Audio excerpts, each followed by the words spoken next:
étouffer ces pulsions qui jouent avec mon âme. J'entends crier le diable quand je dors, j'entrevois toutes les failles quand je sors. Essoufflé, j'ai coulé toutes mes larmes.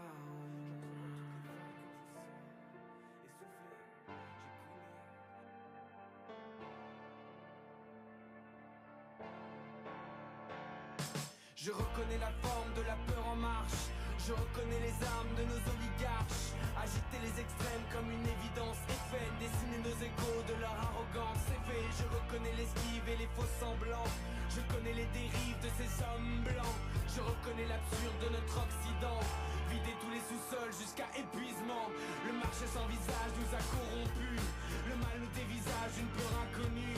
Je reconnais le sang sur nos pierres tombales. Oui, je reconnais les larmes du grand capital. Le ventre est encore chaud de la bête immonde. La prophétie absurde du grand Paris monde. J'abandonne le mic à mes pensées sombres. Oui, j'abandonne le mic à mes pensées sombres.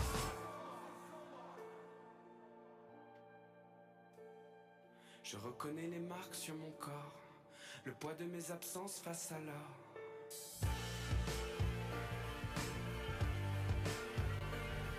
Je reconnais les marques sur mon corps, le poids de mes absences face à l'or. Je passerai mon futur à réparer les choses. Je passerai des années à soigner mes névroses. J'ai mal au crâne, mon cerveau fume de rage et j'ai mal au crâne. Trop fragile, l'équilibre se brise dans la main des hommes. À danser sur le fil comme des funambules.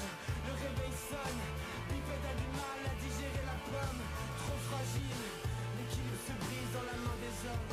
À danser sur le fil. J'ai mal au crâne, mon cerveau fume de rage et j'ai mal au crâne.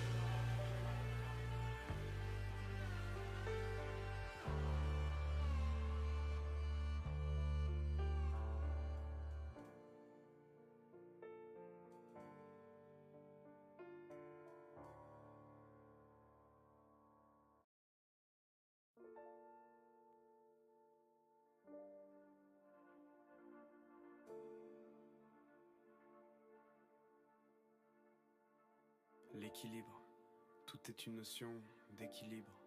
Trouver la balance au-dessus du vide. J'ai mal au crâne, mon cerveau fume de rage et j'ai mal au crâne. Trop fragile, l'équilibre se brise dans la main des hommes.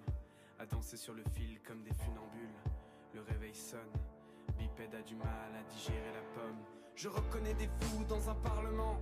Je reconnais l'absence de discernement. Je reconnais l'humain dans ses renoncements.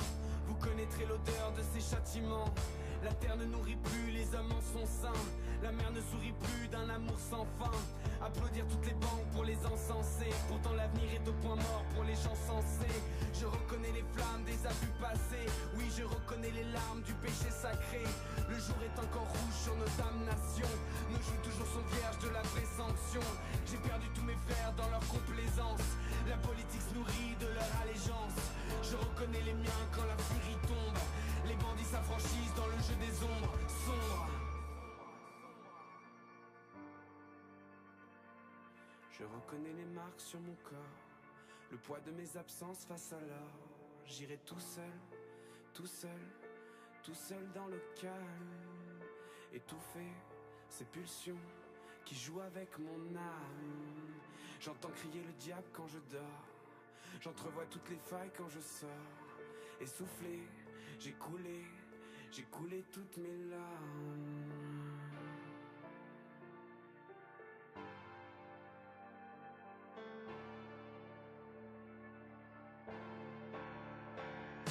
Je reconnais la forme de la peur en marche. Je reconnais les armes de nos oligarches. Agiter les extrêmes comme une évidence est fait. Dessiner nos égaux de leur arrogance c'est fait. Je reconnais l'esquive et les faux semblants. Je connais les dérives de ces hommes blancs. Je reconnais l'absurde de notre Occident. Vider tous les sous-sols jusqu'à épuisement. Le marché sans visage nous a corrompus. Le mal nous dévisage une peur inconnue. Je reconnais les sangs sur nos pierres tombales. Oui, je reconnais les larmes du grand capital. Le ventre est encore chaud de la bête immonde. La prophétie absurde du grand Paris monde. J'abandonne le mic à mes pensées sombres. Oui, j'abandonne le mic à mes pensées sombres.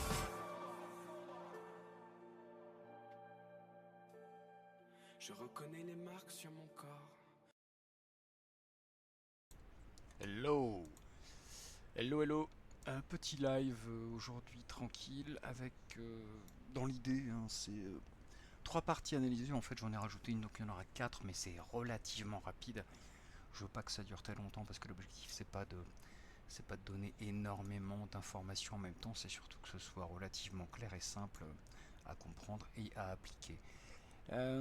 Première partie, ce sera une partie viennoise qui dure pas tellement beaucoup de coups et pour qui le principe est relativement facile à appliquer, on va le voir dans un instant. Il y aura une partie qui a été jouée en blitz 4+2, donc là on a un peu plus de temps de réflexion, et là c'était une pirque qui avait été jouée par mon adversaire, je crois que c'était la semaine dernière. On aura, et puis oui, j'ai rajouté 2 Scandinaves là encore très rapides sur la variante portugaise cavalier F6 ou G4 qu'on regardera également tranquillement. Et là encore, ce sont des principes qui sont extrêmement simples à appliquer. Je vais juste vérifier que tout fonctionne correctement. Et voilà. Ça a l'air. Alors on y va pour la première qui est une viennoise. Alors c'est la mainline, hein, c'est la variante principale. Avec pas mal de possibilités d'activité pour les blancs. 4 et là cavalier C3 évidemment, cavalier S6, fou F, enfin pas fou F4, F4 tout court d'ailleurs. L'objectif c'est d'avoir un développement qui soit très rapide et une attaque sur le roi noir qui l'est tout autant. Et on va voir qu'effectivement il y a d'autres variantes, mais là c'est la variante principale, je ne vais pas rentrer trop dans les détails, mais l'idée effectivement, si on reprend depuis le début, un E4, E5, cavalier C3, cavalier F6, là on joue F4. Toujours dans cette mainline, il joue D5, hein, il aurait pu prendre évidemment prend F4, mais dans ce cas-là on avançait le pion E5, mais c'est la ligne principale. Donc D5. Je prends, cavalier prend évidemment, et là il faudra faire attention aux menaces qui se trouvent ici, et pour effectivement la dame qui pourrait débarquer en H4. Donc il faut faire extrêmement attention, et c'est pour ça qu'on joue cavalier F3. Là encore, pas mal de possibilités, d'opportunités pour les noirs. Mais dans la variante principale, ils prennent B prend, fou G4 pour clouer le cavalier. Là encore, plusieurs possibilités. Moi, je joue D4 tranquillement. Comme ça, j'ai une structure, j'ai le centre, une structure qui est plutôt saine. Et puis voilà, quoi, rien de particulier pour l'instant. Je vous rappelle l'objectif, hein, développer rapidement les pièces, mettre le roi à l'abri évidemment. Et puis on tape, hein, on tape sur le roc adverse. C5 contrer le centre. Fou D3, donc on avance une pièce qui vise effectivement H7, donc on verra après. Cavalier C6, là encore un coup de développement et qui tape un peu sur D4. Je vous rappelle que le cavalier est cloué, donc forcément ça peut être gênant. Roc, roi à l'abri, pion prend. Et là effectivement je reprends pas. Je reprends pas tout de suite le pion D4 parce que de toute façon il y aurait cavalier prend. Je pourrais faire échec en amenant le fou en B5, mais ça n'a pas grand intérêt. Donc déjà, je m'occupe du fou qui cloue mon cavalier parce que je vais avoir besoin de ce cavalier. Il prend, dame prend. Donc là, on tape directement sur F7. Hein. On est pour l'instant au 11e coup. Hein. Et déjà, l'activité des pièces blanches est bien réelle. Dame D7 hein, pour protéger. Et là, effectivement, là encore, il y a plusieurs possibilités. Je l'ai mis au travers des flèches. Hein. Il y a 4-5 coups possibles. Hein. Fou B5, clouer le cavalier, pousser E6, fou G4, fou G5, pardon, pour le roi pourra pas roquer, faire le grand roc. Et effectivement, l'objectif c'est d'avoir un développement beaucoup plus rapide que celui des noirs. Sur cette partie, j'ai choisi la variante E6, taper directement, et on voit déjà que l'avantage blanc est de quasiment 3, plus 3, donc effectivement c'est assez violent quand même. Hein. Puis on prend, et puis là c'est parti, hein, on est toujours à plus 3 et ça va plus lâcher du tout. Hein. Plusieurs possibilités, mais toujours dans cette variante, effectivement, roi D8, parce que effectivement ça craint. Le meilleur coup c'est tour F7 évidemment pour menacer la dame qui se trouve ici directement. J'ai pas joué ça, j'ai joué fou G5 échec, et là encore pour avoir un petit peu de temps de développement. Toutes mes pièces sont développées, hein. toutes les pièces sont actives. Alors effectivement il reste une tour, mais globalement elle va arriver, si je le souhaite, dans très peu de temps. Pour l'instant les noirs, il n'y a que 2 pièces de développer, les 2 tours sont toujours dans leur coin et le fou est toujours en F8. Donc effectivement, objectif atteint du développement plus rapide pour les blancs avec une grosse activité. Roi C7. Ben, roi à l'abri parce que de toute façon il était en échec, donc il fallait qu'il fasse quelque chose. Je reprends le pion, mais j'aurais pu jouer tour F7 tout de suite. Il développe une pièce, il va essayer de faire jouer ses tours et venir protéger peut-être sur la colonne F. Tour F7, et puis là c'est parti, on est à plus 4. Hein. Toujours un manque de développement de la part des noirs et une grosse activité d'attaque. Grosse activité d'attaque pour les blancs, donc l'objectif pour l'instant il a atteint. Cavalier E7, parce que sinon je croque avec un immense plaisir la dame qui se trouve en D7. C5, je vais ouvrir. Et là encore, bon, c'est pas forcément les meilleurs coups, mais je sais de toute façon que cette position elle est largement gagnante. Oui, on aurait pu jouer effectivement autre chose, mais j'ai préféré ouvrir. G6 pour faire partir la dame et enlever une pression. Là, je joue dame 2 qui a le mérite de taper C4 aussi, enfin de protéger C4 et puis de taper sur E6 et puis peut-être venir aussi sur la colonne B, on va voir. Il veut essayer de se soulager de cette pression sur E7, donc il joue tour F8 pour échanger une fois. Tour F1. Tour prend, il y a toujours la pression et on voit que la tour peut pas venir parce que sinon on la mange. Et là on est quasiment à plus 5. Plus 5, il vient de supprimer une pièce, mais celle qui lui reste de tour ne peut pas venir ni défendre ni être active pour une potentielle menace sur le roi blanc, donc pas de souci. Là il joue dame 8 et on est toujours à plus 5. Je joue tour F1, mais j'aurais pu prendre le pion qui se trouve en E6. Il prend, fou prend, cavalier, et puis là, là c'est fini de toute façon. Sur cette variante, c'est terminé. Évidemment, la partie, on est à plus. Là, on est redescendu évidemment, mais ça s'est pas passé tout à fait. Pas tout à fait comme ça dans la game, et ça s'est fini avec une position qui est comme ça. Non, même pas d'ailleurs, mais il y a eu un abandon rapide juste après, mais il aurait pu effectivement, avec quelques coups. Alors il y a dame 6 hein, qui tue tout de suite la partie évidemment. Donc abandon de l'adversaire, mais il y avait des choses quand même. Il aurait pu effectivement prendre le pion et puis essayer de réactiver, reprotéger peut-être son roi avec la dame en C6 par exemple, etc. Et c'était plutôt, il y avait quand même quelque chose, même s'il y a une énorme pression sur la case 7. Donc voilà, juste l'idée. Après la game en elle-même, c'est autre chose. Juste l'idée.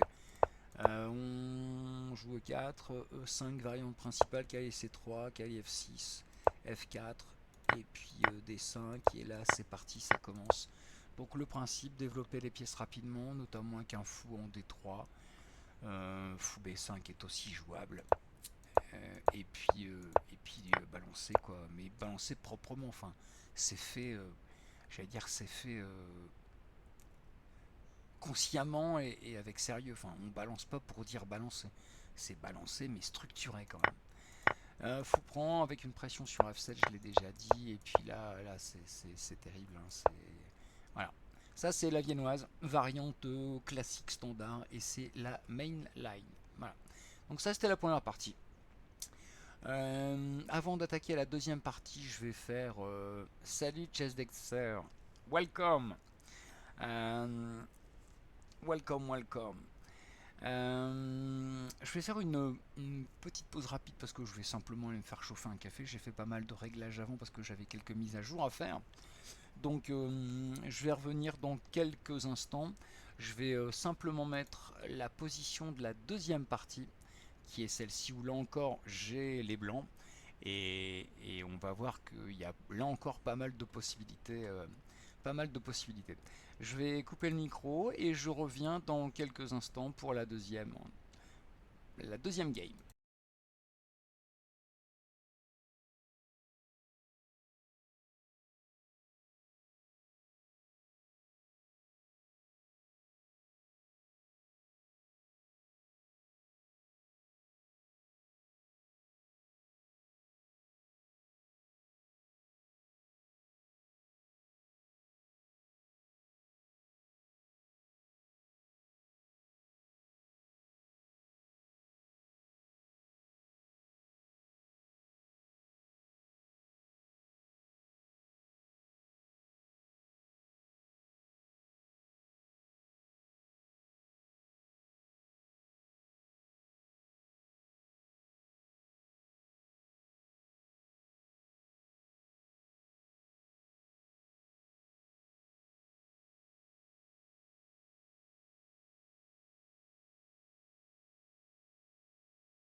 Ok, je suis de retour pour la deuxième game. Je sais pas si tu es toujours là, Chess Dexter. If you're still here, I hope you're doing well. Deuxième partie, elle est marrante. Enfin, elle est marrante, c'est une partie quoi. C'est une pirque. Ça se joue. Je trouve que ça joue beaucoup ça joue beaucoup, que ce soit sur l'e-chess ou chess.com. Et ça se joue pas mal en bullet ou en blitz, même en rapide. Après les parties longues, j'en sais rien. Mais globalement, c'est quelque chose qu'on retrouve. Et d'ailleurs, mon adversaire a joué ça. C'était du 4+2. Donc on va la regarder rapidement. Et j'ai choisi une variante que je joue assez rarement. Plutôt en partie longue d'ailleurs. C'est une variante autrichienne, on appelle ça comme ça. Donc voilà, allez, on va regarder juste, je vérifie juste un petit truc. Ouais, tout a l'air de fonctionner correctement. Alors, E4, D6. J'ai laissé volontairement les 3 lignes d'éval sur la droite, comme ça au moins il est tout à fait possible de regarder ça proprement et de voir que ça tape tout de suite assez fort au niveau de cette variante. Je joue F4 moi.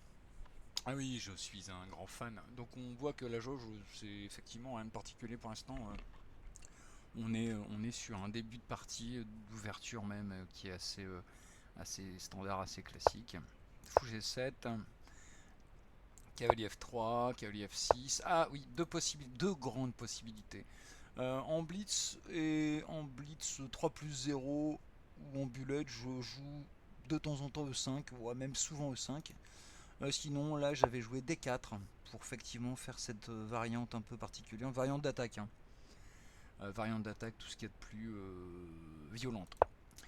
C5, coup là encore classique. On peut, alors la ligne généralement est de prendre tout de suite, mais si D prend C, il y a la dame qui vient, donc j'aime pas trop ça. Donc j'ai joué fou B5, fou B5 échec, fou D7, et là j'ai poussé E5. Là encore, hein, c'est hyper classique dans tous les bouquins, sur toutes les plateformes, on a ces variantes qui existent. Donc voilà, c'est juste pour gagner un temps sur la poussée, mais ça reste très très très légèrement avantageux au blanc, mais rien de particulier. Je pousse, et là encore, hein, pour que ça reste égal, les noirs ont deux possibilités, hein, soit ils jouent G4, en cavalier G4, soit ils reviennent en G8. Et puis là encore, hein, même si effectivement le centre semble appartenir au blanc, il y a un très très léger avantage. Mon adversaire fait une grosse bêtise. Euh, Énorme bêtise. En fait, il me donne une pièce. Parce qu'il a pris le fou qui était en B5, et alors qu'il aurait dû bouger le cavalier. Donc du coup, là par contre c'est direct quoi. Je prends le cavalier, fou prend. Et là je peux récupérer tranquillement. J'ai regardé quand même s'il n'y avait pas quelques pièges avec ce truc là. C'est prendre pour clouer le cavalier qui va revenir. Mais non, il n'y a rien en fait. Hein. J'ai vérifié, il y a pas, les pièces sont pas développées, il n'y a aucune pièce en attaque sur le roi. Mon roi risque pas grand chose. Je vais roquer bientôt d'ailleurs. En tout cas dès que je le pourrai, et donc il se passe rien quoi. Donc il prend, je peux prendre. Il joue cavalier. Normalement, alors effectivement, le meilleur coup serait peut-être de prendre. Je me suis dit ouais, c'est quand même un peu spécial. On va revenir tranquillement protéger C3.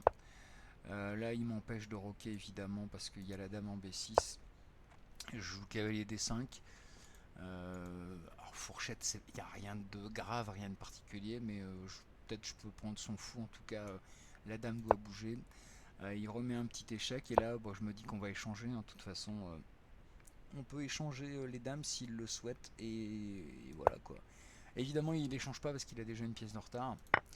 Là, je prends le fou, donc je supprime une pièce supplémentaire. L'ordi dit qu'effectivement, alors c'est particulier, hein, il dit que B3 avec fou, dans l'idée fou B2 et taper F6 c'est le meilleur coup. Moi j'ai simplement mis mon roi à l'abri, et j'ai un avantage de 4, je vois vraiment pas où est le problème. Il rock, je replace une pièce qui va contrôler E4 et D5, et puis pourquoi pas taper sur F6 après. Il joue F5, je fais ce que j'avais prévu. Hein.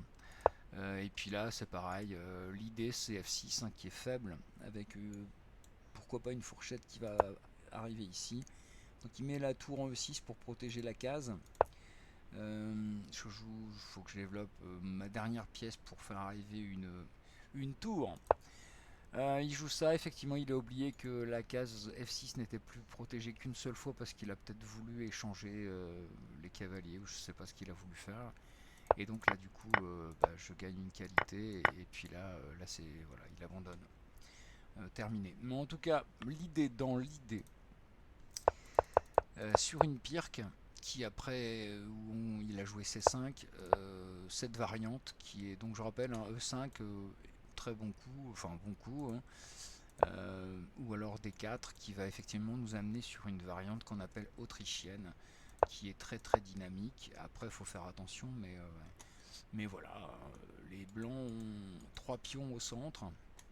L'objectif des noirs, ça va être de contrer probablement sur des 4, mettre leur roi à l'abri et puis essayer de trouver du contre-jeu peut-être avec fou G4, le cavalier qui va arriver, enfin bref, essayer de développer les pièces et essayer de contrer le centre par C5 notamment, essayer de virer un des 3 pions centraux et puis voilà quoi.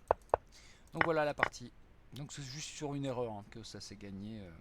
Après c'était fini en tout cas l'idée voilà. Troisième game que je voulais montrer là aussi. Hein. Salut. Oh bah j'ai pas fait gaffe au chat. Alors Ilyes, salut Ilyes. Salut. Qui a d'autre? Chess Papercraft, salut. Je vous avais pas vu, je sais pas pourquoi. Pourtant j'ai mis une capture de chatbox, mais je sais pas, ça a pas marché. Donc je sais pas. Mais en tout cas là je vous vois. En tout cas merci, c'est sympa de passer sur le live. C'est pas un live qui va durer très très longtemps. L'idée c'était de montrer que sur des parties on utilise au début en tout cas la théorie, ce qui évite de faire des erreurs. Et puis ensuite on déroule en fonction des principes de l'ouverture que l'on a joué. Et ça permet de gagner du temps quoi. Et les deux premières parties que j'ai montrées là sur la variante principale de la viennoise et sur la variante autrichienne de la pirque, que c'est toujours la même chose, hein, essayer d'occuper le centre, développer les pièces, etc. Les deux dernières parties que je vais montrer, ce sont deux scandinaves, c'est les mêmes variantes, avec les mêmes idées, et c'est super facile à jouer. Alors, celle-ci, je l'ai jouée contre un 19-25, et c'était un bullet, je crois que c'était du 2+1, un truc comme ça. Et puis, et on va voir que c'est extrêmement violent, quoi. E4, donc D5. Alors, je prends pas le pion avec la dame, je préfère développer une pièce, donc je joue cavalier F6, D4, et moi je joue la variante portugaise avec fou G4. Voilà. Alors il y a plusieurs coups possibles, un cavalier F3, fou E2, F3, tout ça c'est jouable. Dans cette variante que je veux montrer, il a été joué F3, qui est tout à fait correct, mais il faut faire extrêmement attention. Fou F5, C4 qui protège le pion. En général, vouloir s'accrocher au pion de plus pour les blancs, c'est pas une très bonne idée. On va voir qu'effectivement, c'est pas une bonne idée du tout. E6. E6 pour casser cette structure et l'avancée des blancs, qui est pas mal. Hein. Ils ont de l'espace, ils contrôlent les cases centrales, donc c'est plutôt positif, c'est plutôt pas mal. Je joue E6. L'idée c'est que sur pion prend, on ne reprend pas, on joue cavalier C6. Et on se moque totalement de la poussée évidemment, on a un gros avantage de développement. Ok, on a un pion de moins, hein, bientôt deux, hein, mais on a un cavalier, un fou, un deuxième cavalier, un fou qui va pouvoir sortir hyper rapidement. Les blancs ont rien développé. Ok, hein, ils ont le centre, pas de souci, hein, mais aucune pièce de développé. Et on va jouer là-dessus sur cette variante. Donc je rappelle, hein, pour l'instant, l'ouverture c'est ça. E4, D5, E prend D, cavalier F6, D4. Fou G4, variante portugaise, donc il faut bien protéger la dame, ou en tout cas mettre une pièce pour faire quelque chose. Scandinave, ouais, c'est une variante, ouais, on peut appeler ça une variante moderne, ouais, c'est une variante plutôt moderne. Fou G4, alors attends, ouais, hop, Fou G4, C4, E6, pion prend, cavalier C6. Et là, il faut faire quelque chose parce que l'avance de développement chez les noirs est extrêmement importante. Et s'ils font pas grand chose, ouais, c'est la variante portugaise, exactement, ouais. C'est vachement bien. Enfin, c'est vachement bien, il faut la maîtriser un peu, mais sinon, c'est hyper dynamique. Alors là, effectivement, je crois que c'est Root qui me demandait est-ce que c'est grave que le pion prenne F7 et que le roi soit déroqué. Et bah pas du tout. Et on va voir que même à la limite ça nous arrange. Donc roi prend F7. Pourquoi? Parce que bah, on va voir comment ça se passe. Hein. Généralement dans allez, 80% de cette partie, les blancs poussent. Les blancs poussent ici et je pense que c'est pas non plus une excellente idée de pousser. Ils ont toujours aucune pièce de développer et là maintenant ça va aller très vite. Je joue cavalier B4 pour taper là-dessus et puis mettre les blancs dans la merde, hein, faut être clair.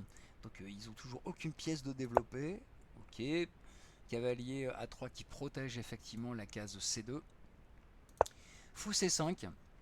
Fou C5, je développe ma dernière pièce légère et je commence à taper, à contrôler des cases ici, là, F2, E3, D4. Et puis c'est surtout que mon roi maintenant, comme il est en F7, il n'y a plus besoin de roquer et ma tour va pouvoir débarquer en E8. Et là c'est la fin du monde quoi. Fou E2 qui commence à développer mais c'est hyper timide. De toute façon le fou il peut pas aller ailleurs que E2, ici il serait pris. Le fou noir pourrait hein, se développer. Mais pour l'instant, ils ne peuvent pas faire grand chose. Tour 8. Et puis là, ça va commencer à taper fort. On est au 11e coup. Hein. Le 11e coup des blancs, c'est G4. Donc on n'a pas fait énormément de choses. Hein. 4 pièces, bah ouais, c'est ça le problème, c'est que si les blancs s'attachent à garder leur pion et à prendre un F7 qui mine de rien, ok, ils ont un pion de plus supplémentaire, donc il y en a deux là. Il y a deux pions, peut-être même trois sur l'échiquier supplémentaire, non il n'y en a que deux. Mais après ça va extrêmement vite. Fou E2, donc après Fou E2, donc tour E8, G4, et là c'est un coup que j'ai déjà vu plein de fois, on est déjà à -6. Hein. Il s'est rien passé, on est au 11e coup et les noirs sont déjà à -6,4. C'est monstrueux. Je prends parce que la dame va pouvoir débarquer et la partie est quasiment finie. Voilà. Donc je donne une pièce. Je vous rappelle, hein, je n'ai plus que 5 pions, donc il m'en manque 3. Et les blancs ont 2 pions d'avance. 2 pions et une pièce. Mais on est à -7. Et ça m'a rappelé un peu quand je l'ai faite cette partie il y a quelques jours. Là, ça m'a rappelé un peu ce que fait Root avec sa vente paupière. Où effectivement il balance des pions, etc. Et ça finit, dans certaines variantes, ça finit par être morbide quoi. Roi E2. Alors le meilleur coup c'est Dame H6. On est à -8, un peu plus de -8. Et moi j'ai joué le fou. Moi je veux amener le roi ici là. Je veux amener le roi sur des cases de l'aile dame et je vais le mater tranquillement. Donc il est obligé de venir ici, tout est contrôlé, les cases blanches sont contrôlées, ça c'est contrôlé, ça c'est contrôlé, c'est horrible. Donc roi, je rappelle, hein, roi ici obligatoire. Dame échec, il est obligé de manger le cavalier et effectivement il va aller là où je veux. Hein. Alors, il y a un mat. Il y a un mat bientôt qui va se profiler. H4, il est obligé de jouer ça, H5, etc. Mais il y avait plus rapide. Je l'ai voulu jouer la faire un peu sport, mais il y avait plus rapide. Mais on va le voir après au niveau de la correction. Alors, ok, roi B3, H4, il peut toujours pas revenir ici, ça c'est contrôlé. Donc il est obligé de revenir. Et là, il y avait un mat. Il y avait un mat en 2 avec fou C5, je peux le faire en direct. Hein.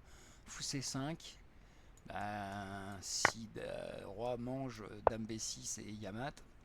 S'il mange pas, donc hop, j'enlève ça. Voilà, c'était moi ce que j'ai joué. Et sur fou C5, s'il vient ici, effectivement, il y a encore mat avec dame B6 sans qu'il ait mangé le fou. J'ai joué, ouais, je l'ai joué un peu sport, j'aurais peut-être pas dû, il retourne. J'ai joué ça, il joue ça, je joue C5, échec, je veux vraiment qu'il vienne. Et puis ça mate, de toute façon ça mate, mais j'ai été un peu light sur le truc. Ouais. Donc voilà ce qui s'est passé. Ça a duré 26 coups, ça aurait pu durer 22. Mais l'idée, voilà, l'idée c'est développer les pièces et puis attirer le roi pour que ce soit un mat extrêmement rapide. Je vais juste la remettre. E4, D5, cavalier F6, D4, fou G4, donc la variante portugaise, F3, fou F5, C4, E6, E prend, on récupère pas le pion, on développe une pièce supplémentaire, E prend F7, roi prend, D5, cavalier B4, pour effectivement créer des menaces, notamment sur C2. Un cavalier A3 qui protège C2, fou C5 développe la dernière pièce. Et puis après on a moins 6 quoi. Même sans connaître, même sans avoir fait de théorie particulièrement, le développement il est plutôt fluide. Il n'y a rien de particulier. C'est super simple à appliquer il me semble. Donc voilà. Donc partie simple, hein, très très simple à appliquer. On n'est qu'au 11e coup, il ne s'est rien passé de particulier. On n'a pas pris de risque, on a simplement regardé pour où trouver les avantages de développement et trouver des menaces. Bon après il y a la subtilité de cavalier prend G4 pour faire intervenir la dame, etc. Mais il peut rien faire, enfin, c'est tellement cruel comme variante. Donc voilà, ça c'était la troisième partie. Troisième partie qui est monstrueuse.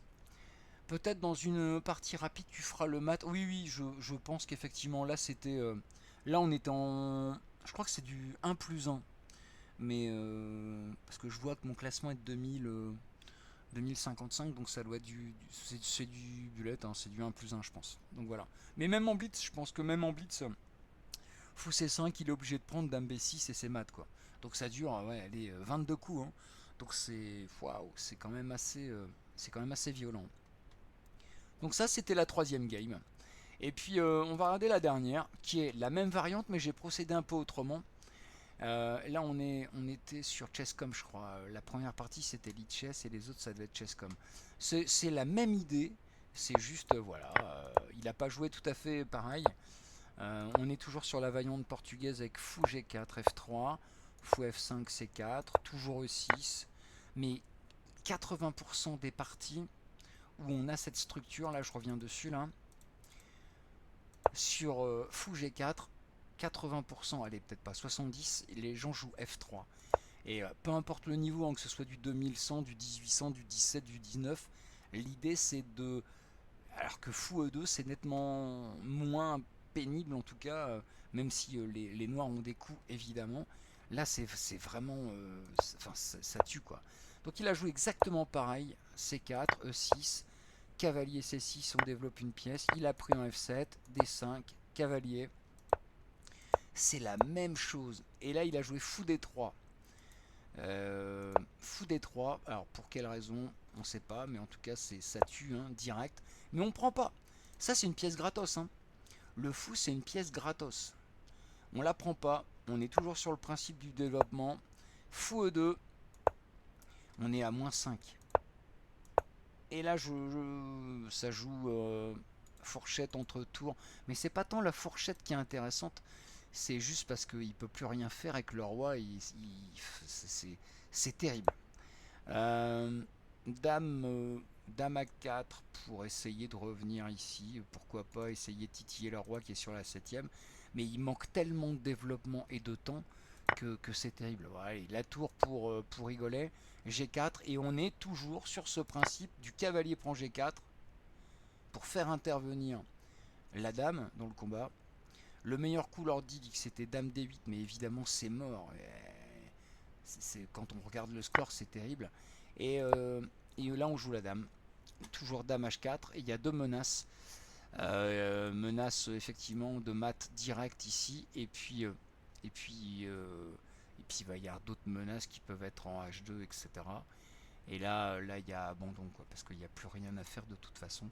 Le seul coup ce serait ça, mais là-dessus sur fou on joue fou même tour et puis c'est fini quoi. Là sur dame échec, là c'est juste l'ordi qui donne ses pièces parce qu'il veut mater mais c'est terminado. Donc je remonte juste les derniers coups, parce que sinon la première partie de la game c'est exactement pareil. Je remonte juste la dernière partie. Donc j'ai pas pris la pièce, j'ai développé. C'est surtout ça qui est intéressant. Donc là sur fou D3, on pourrait prendre, hein, il y a -6. Hein. Mais il se passe rien si on la prend pas. On développe la tour. Fou E2. Cavalier D3. On prend la tour, G4. Et puis là, voilà. Dame H4, c'est le 15e coup. Ça veut dire que dans ces variantes, ça va extrêmement vite. Extrêmement vite. En général, les joueurs qui ont les blancs pensent pas que ça puisse aller aussi vite, ce qui fait qu'ils sont pas forcément concentrés sur les risques qu'il peut y avoir à jouer tel ou tel coup, et alors que là, on est au 15e seulement, et la partie elle est déjà terminée, quoi. Donc voilà, c'était quelques parties qui sont liées à de la théorie, et puis on a appliqué effectivement des principes de base, hein, de développement, occuper le centre pour les blancs tout à l'heure, dans la viennoise et dans la variante autrichienne de la Pirque. Et puis là, sur la Scandinave avec la variante portugaise, là encore, hein, avantage de développement. Si les blancs veulent s'accrocher à leur pion, ce qui arrive extrêmement souvent et à mon avis trop souvent, ben ça se termine pas bien pour eux, et c'est pas très compliqué. Ce que j'aime bien dans les 4 parties que je viens de présenter, c'est qu'il n'y a pas de complications particulières. Ça se joue enfin voilà, c'est plutôt fluide, simple. Il n'y a pas de grandes connaissances théoriques à avoir. On regarde l'échiquier, on développe ses pièces, on regarde où il peut y avoir des menaces. J'ai même pas pris le fou tout à l'heure qui était en D3 pour créer un avantage de développement. Donc voilà, c'était l'idée d'aujourd'hui de ce petit live, et j'en avais pas fait depuis très très longtemps. Donc, enfin, si, sur téléphone, j'ai testé pas mal de petits trucs pour essayer d'améliorer les streams sur téléphone. C'est extrêmement compliqué, mais j'espère y arriver un de ces jours dans des conditions beaucoup plus intéressantes que ce qu'on voit actuellement sur les streams téléphone. Voilà. Donc voilà, je vais m'arrêter là.